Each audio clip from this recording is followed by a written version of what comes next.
Yeah, so I'm just tearing it apart. And I got to this point here where I want to take the brake calipers off and clean them up, but you know, I wanted to I'm just going to take out the lines and stuff, and I want to disconnect this line that goes, you know, between the main line and this driver's side caliper line, and it just fucking snapped right there, man. I mean, it's so corroded at the end here that it just snapped off. But, and I'm looking at this other side too, trying to take it off, and you know, I mean, that nut on there kind of looks like, well, it's, you know, it's not in terrible shape right now. It's kind of rusted a bit, and so is the line. I totally expect this to just freaking snap as well. And the weird thing about it is I can't even find a wrench to fit that thing. It's bigger than 1/2 inch, but smaller than 9/16. You know, so Gilwood metric, right? Because GM. But it's bigger than 13. It's smaller than 14. And so I'm just gonna throw some freaking vice grips on it and just rip the shit out. I'm gonna get all of these brake lines and calipers out of the way so I can totally clean this up. I'll probably end up removing the steering knuckle and the idler arm, and I know I'm definitely gonna be taking this axle out. I know I said I wasn't gonna do all this crap, but I'm gonna just do it while it's here. You know, I guess I shouldn't be in too much of a rush. I want to get this done right, so I have some axle seals ordered from Napa because those are both leaking. It's leaking. This axle is leaking on both ends. It just needs some seals. I need to replace a U-joint on the front drive shaft, and so that's all I'm gonna take that out and clean that up. All sealed, but also the calipers. That side doesn't look too bad, but the calipers, man, they look. And the hub ends, you know, they look really, really ratty. So I'm interested in kind of just tearing those apart and seeing what I can do as far as fixing them or just keeping them or replacing them. I'm not exactly sure yet. But yeah, this whole front end just, I mean, I got to this point now where it's like, well, I really wanted to put the motor in and everything, but there's so many issues up here that I'm just going to take care of them all before while I've got it apart here, because it will be much easier and it's much more wide open to work on and stuff. So that's what I'm going to do. Look at how bad these things are. I mean, I tried to be as gentle with them as possible while I was taking them out because they're just fragile. Oh my God, they're just completely corroded. Look at that. It's just nutty. Look at this. Look at this action. Might have had something to do with the bouncy ride we had. Need some new shocks. The hardware actually turned out, you know, that stuff is fine. Like the bolts, will be able to reuse the bolts just fine, but the shocks were just completely wasted. It's really kind of difficult for me to set this shot up, but I wanted to just show you how bad the pitman arm joint is. This needs to be replaced. Check this out. Now, I didn't expect it to be this bad. Honestly, I thought that these were good because when James and I drove this thing home, I mean, it was there was no steering play. Like, essentially no steering play in the whole thing. And so, let me just turn this light off. Yeah, there we go. There was no steering play in it, and so we thought, oh, you know, could be good with this pitman arm, this idler arm. No, both of them are doing it. So I got to replace both of those. And I don't know. I'm not exactly sure why I thought that they would still be good. After all of this stuff looks stock. Like if you look at the control arms, those are, you see how the upper ball joint here is just riveted on to the control arm itself. Like, so that's I mean, as far as I can tell, it's a stock thing. Maybe it's a replacement. Maybe it's not, but I don't know that I can even trust any of that stuff. So basically, I ordered all new joints for this thing. Upper and lower control or ball joints for it. I got a whole kit with the tie rod ends, the connector sleeves, so you know, the inner and outer tie rods with the connector sleeve, the pitman arm, the idler arm, not the gear itself, but you know, or the gearbox itself, just the joint part. And then, you know, same thing on this side. It'll be the inner and outer tie rod ends with the connector, because these things look ratty too, and that looks like it would be difficult to adjust anyway. So upper and lower ball joints. So I'm just going to get all of that on, you know, replaced while I'm doing this. It's essentially, it's turned into a complete front end rebuild basically, but everything in the front end will be new after I do all of that. Let's see what I can update you on. That's my my radiator mount all mounted in there. It holds my weight. I can jump up and down on the truck with that on there. It's pretty sturdy. Got the stabilizer bar out and cleaned up. It looks in decent enough shape. I cleaned up the brackets for it too. I gotta put some paint on that to you know, to get that all cleaned up. I took I also got like the tires and the brake calipers off. I got a set of pads for those because those are pretty thin and they need to be cleaned up. Those lines actually look good on this side, but the rest of the brake lines, just what I figured, you know, they would just snap when I took them off. I took this big one off right here that goes all the way from like where the master cylinder is all the way across the front of the motor to the side, and snap because it's all rusted as shit. So I've got to do some repairs on the brake lines. I'm gonna be bending all new brake lines for anything that's broken like that. I'll just custom make some new stuff. They have this nickel copper stuff that they're running now. Supposedly it lasts as long as stainless, but it's easy to bend like steel. So I'm gonna give that a shot. That's where I'm at. I've got the axle disconnected from the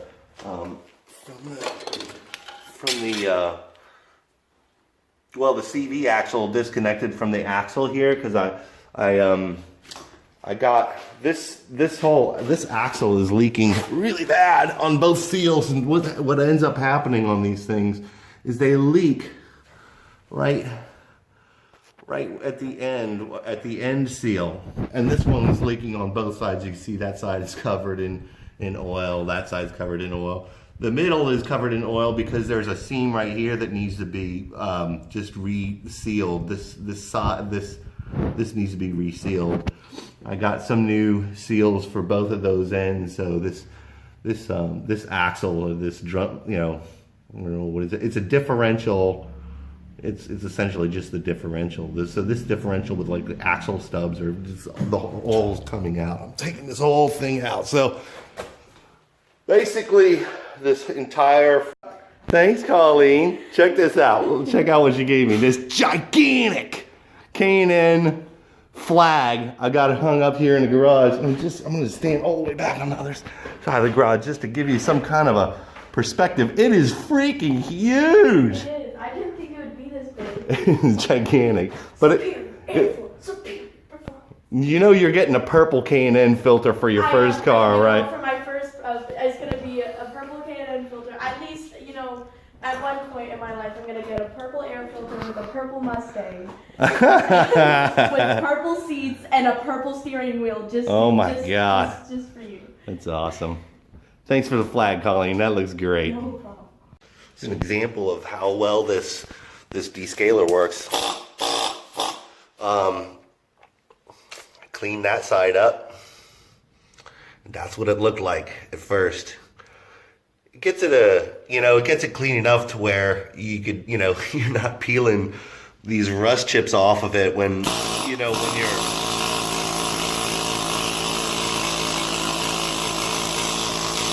when you're handling it, you know. So that's kind of what I'm getting to right now. I got to rebuild this whole, well, all the control arms. So start on this one first.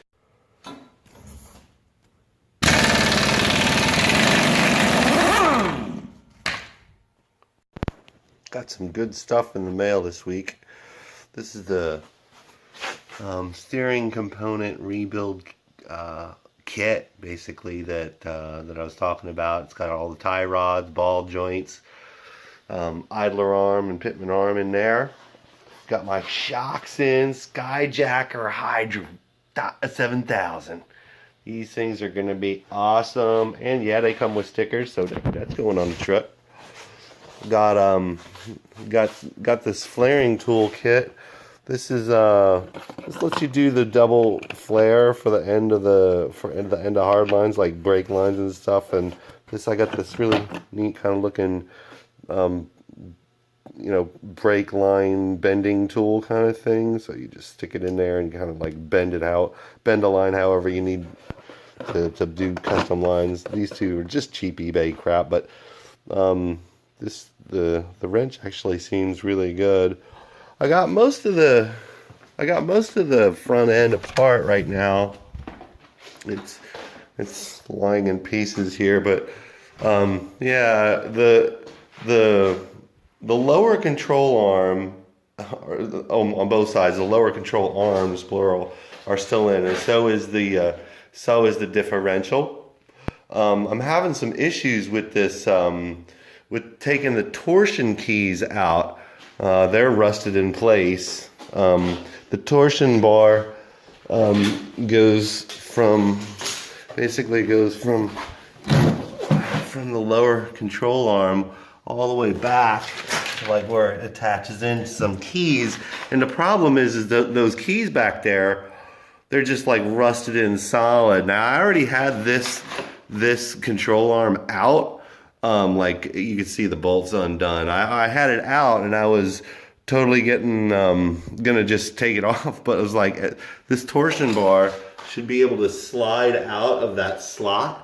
Should be able to just slide right on backwards, right? But that's rusted in there too. So it's rusted into the lower control arm. It's also rusted into the key in the back, and so I'm gonna have to I just need to hammer the shit out of it to get it out. So I put this thing back in there. I'm going to start with the rear first. I think what I'm going to do is just unmount the cross member back there so that I can just hammer backwards on the key sections and see if I can get the keys off. If I can get the keys off, then I could take these lower control arms out and try and somehow get that out of this side as well. So I want it all taken apart, basically, you know, so that I can, so I can service it. You know, it's something that's rusted shut, and I don't want it rusted shut. The wheel bearings look good. The axles look good-ish. The one axle on the the passenger side right here has a crack in the boot right up top, but I think, you know, just looking around the parts around that area, there wasn't a lot of grease on the frame parts, so I don't really know that it's spewing grease out or anything like that. And I didn't hear any knocking noise, so I'm gonna just say fuck it and probably just keep that. But so yeah, the axles I think are in good enough condition to where I'm just gonna keep and use them. The first upper control arm that I took out is completely stripped. So I've got this thing now to where the bushings are out of the ends, and the ball joint is I had to kind of drill the rivets out and get that thing off of there. But this thing is ready to be rebuilt. I just took this one out today. It's still got all the bushings and the ball joint in here, and you can see. No, this is probably the one that I saw from another part of the section of the video. But the ball joint itself, you know, just testing it out while it's out of the car and everything, or out of the truck. This ball joint has a little play in it. The ball joint that was on there has a little play on. So I'm pretty sure the ball joints you know, it's a good thing I got replacements for them, so that'll be good. The wheel bearings are fine on these spindles, so that's a relief. All of this shit needs to be cleaned up and dealt with. I was a little slow this week because I was sick, and it's Memorial Day weekend now, and I'm hoping to get some work done on it. But I still got this cold, and it's just, I don't know, it's just not so good. Anyway, I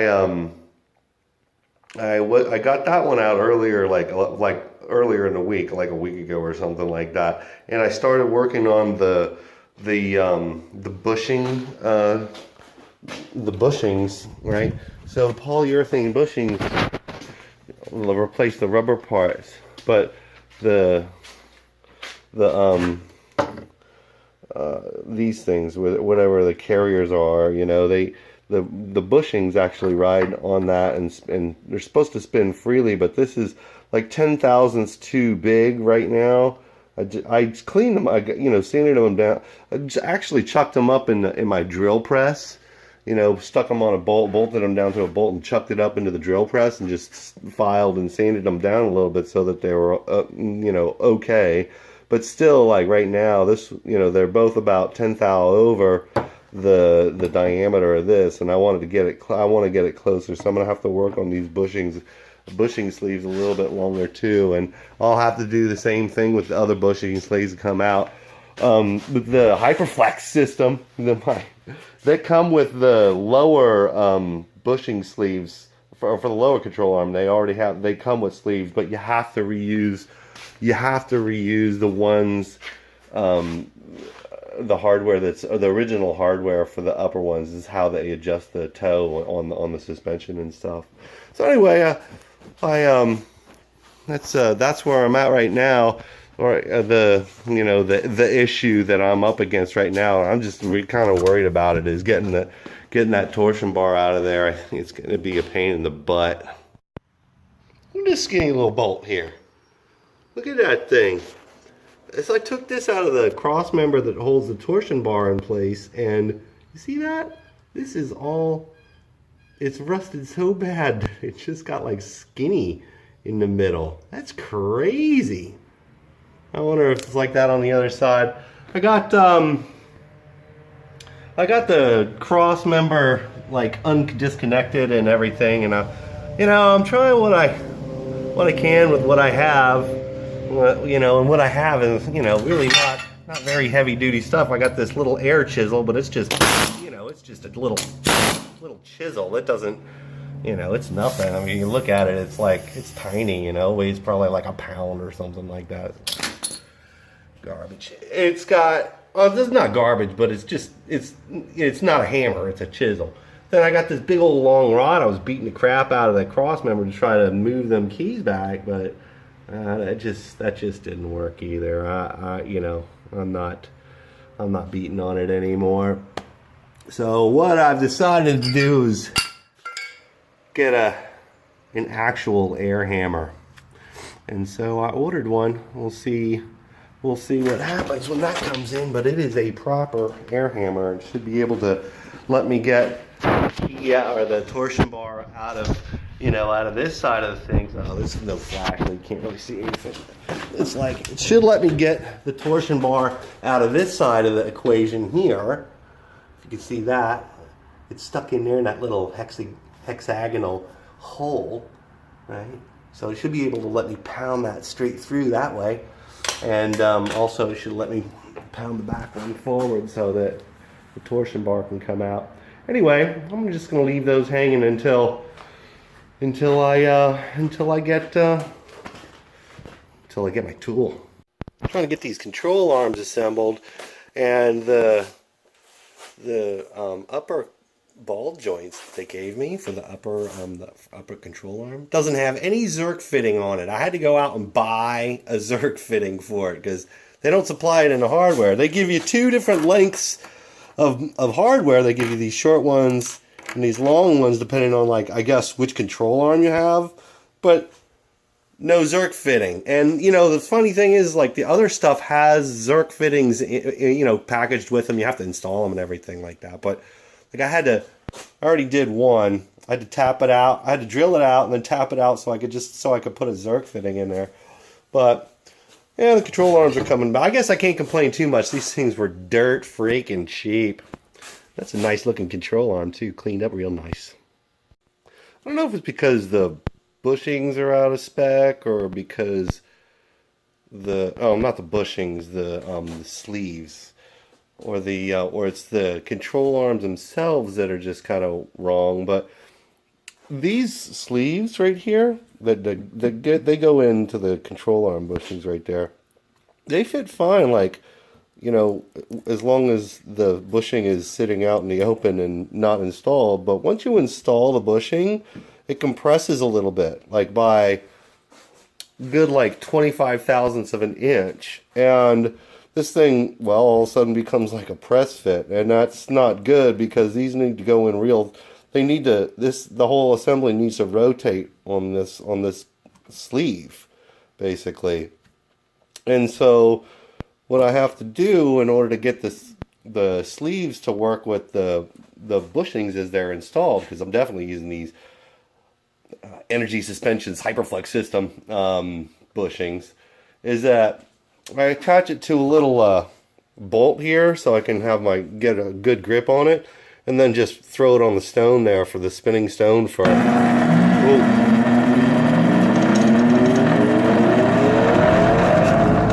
She's an old one, but it works just fine. But it's the only thing that'll touch these sleeves because they're hardened or something. My file just glances right off of them. So, once I trim them down as much as, you know, like to each sleeve, I gotta measure each sleeve, or I'm sorry, each bushing inner diameter after I install it into the arm. Then I know what size to cut this thing down to, because it's got to be able to hold grease in there too. It doesn't work without the grease. It needs the grease in there. And if it's too big, it'll just push all the grease out when you install it and won't have grease. So they need to be able to fit properly. And once they fit properly, they work like butter. I mean, that is just, look at that. That's all the way clamped down on that side. One control arm, done.